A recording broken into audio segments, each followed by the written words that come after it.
ঘরের মাঠে পাকিস্তানের বিপক্ষে টি-20 সিরিজের প্রস্তুতিতে ব্যস্ত বাংলাদেশ। এর মধ্যে আমন্ত্রণ এলো আরও এক সিরিজ খেলার। অক্টোবরে সংযুক্ত আরব আমিরাতে বাংলাদেশকে নিয়ে 3 ম্যাচ টি-20 সিরিজ খেলতে চায় আফগানিস্তান।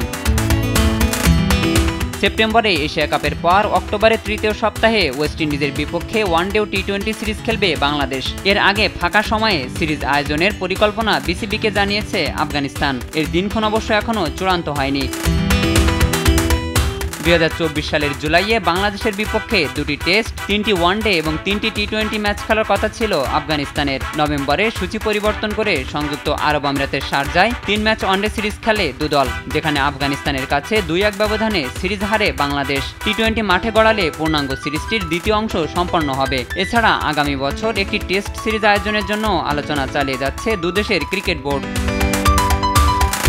2026 সালের ফেব্রুয়ারি-মার্চে ভারত ও শ্রীলঙ্কায় অনুষ্ঠেয় টি-20 বিশ্বকাপ প্রস্তুতিতে আফগানিস্তান সিরিজটি গুরুত্বপূর্ণ সংযোজন হবে বাংলাদেশের জন্য।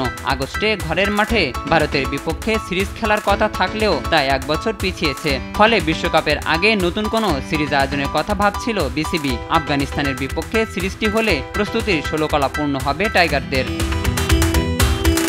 শাহিনুর আলম, স্পোর্টস ডেস্ক, দেশ টিভি।